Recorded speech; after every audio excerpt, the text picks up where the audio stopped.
السلام علیکم، میں غلام حسین آج تیسرے ایپیسوڈ کے ساتھ آپ کی خدمت میں حاضر ہوں۔ آئیے ملاحظہ فرمائیے۔ آہل صبح کے ٹائم واپس آیا تو آئمہ کو نماز میں روتا دیکھ کے ٹھٹک گیا۔ کتنی ڈرامے باز ہے یہ لڑکی، سوچتا اپنے کمرے میں چلا گیا۔ آئمہ نماز پڑھ کے بہت سکون محسوس کر رہی تھی۔ وہ وہیں نیچے صوفے پر سو گئی۔ آہل جب نیچے آیا، آئمہ کو سوتے دیکھ کے اس کا غصہ اور بڑھ گیا۔ ہمیں بے چین کر کے خود آرام سے سو رہی ہے۔ آہل نے ٹھنڈا پانی آئمہ پہ اڈال دیا۔ آئمہ گھبرا کے اٹھی۔ اسے سمجھ نہیں آیا اس کے ساتھ ایسا کیوں ہو رہا ہے۔ وہ ایک دم کھڑی ہو کے آہل کو دیکھنے لگی۔ مہربانی ہو کیا جو آرام سے سو رہی ہو؟ آج کے بعد میری اجازت کے بغیر سویا یا کچھ بھی کرنے کی کوئی اجازت نہیں ہے تجھے، ورنہ ہر بات کی ایک سزا ہوگی یہاں تمہارے لیے۔ اب جاؤ، جا کے ناشتہ بناؤ، اور صرف میرے لیے نہیں، یہاں جتنے بھی نوکر ہیں ان سب کا ناشتہ، کھانا، گھر کی صفائی اور ہر کام تم کرو گی، اور تم وہ کام بھی کرو گی جو تمہیں یہاں کے نوکر کہیں گے۔ اور جانتی ہو کیوں؟ کیونکہ تمہاری حیثیت اس گھر میں ان سب سے بھی گئی گزری ہے۔ آئمہ نے ساری باتیں سننے کے بعد بس اتنا کہا، مجھے کھانا بنانا نہیں آتا، دادی کے گھر کبھی نہیں بنایا۔ اس کا اتنا کہنا تھا کہ آہل نے اسے زوردار تھپڑ سے نوازا۔ آئمہ دور جا گری اور رونے لگی۔ آہل اس کے پاس آیا اور کہا، یہاں تمہیں منہ کھولنے کی اجازت نہیں، اور اس کے بال اپنے ہاتھوں میں جگڑ لیے۔ آئمہ درد سے قہرا اٹھی۔ آئندہ اگر بولا تو میں تمہیں اتنا ماروں گا کہ یہ جو تمہارا مکار چہرہ اتنا دھوکے باز، اس کا نقشہ بگاڑ دوں گا۔ آہل یہ کہتا آئمہ کو چھوڑتا چلا گیا۔ آئمہ غم اور تکلیف کی شدت سے رونے لگی۔ دادی، آپ نے تو کہا تھا میں راج کروں گی، یہاں پر تو کوئی میری پرواہ نہیں کر سکتا۔ آئمہ کو آہل نے سرونٹ کوارٹر میں رکھا تھا اور اس کی ہر بات ہر چیز پہ پابندی تھی۔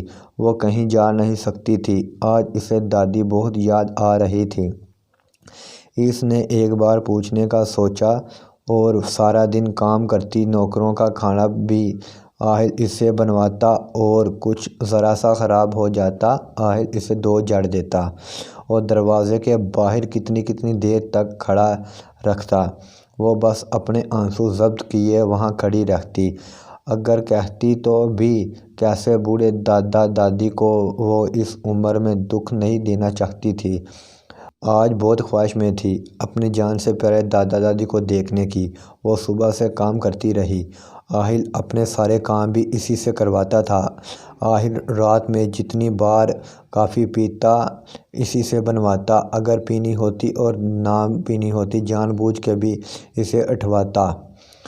بس چپ چاپ سب برداشت کر رہی تھی۔ کوئی ایسا تھا نہیں جسے وہ کچھ کہتی۔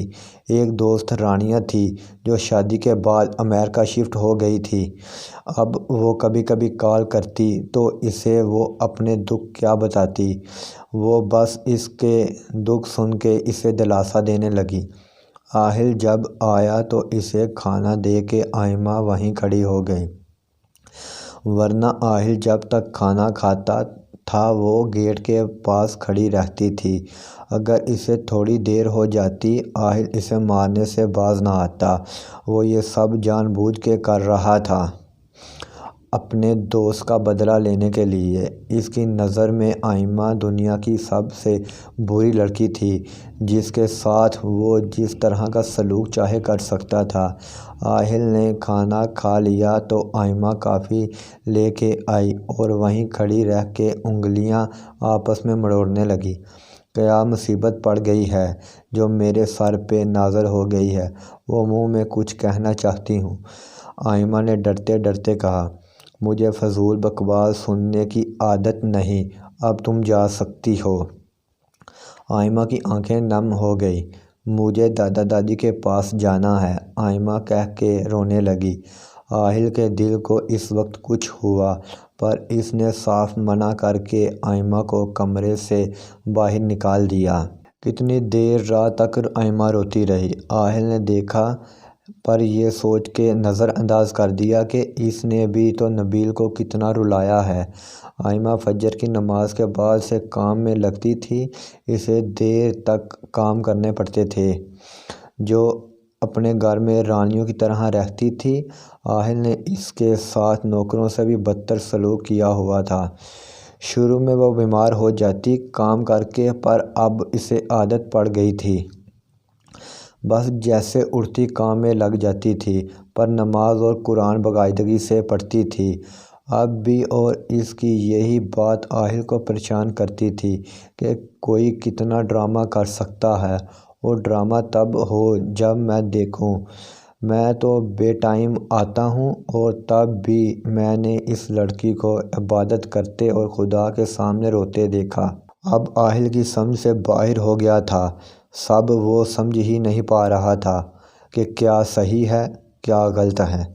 وہ اسی سوچ میں ڈوبا ڈرائیونگ کر رہا تھا کہ آگے کوئی چیز آئی اور وہ اپنا توازن برقرار نہیں رکھ پایا اور گاڑی سیدھی جا کے کھائی میں گر گئی۔ آج کے ایپیسوڈ کا اختتام ہوا۔ انشاءاللہ ملیں گے نیکسٹ ایپیسوڈ میں۔ اللہ حافظ۔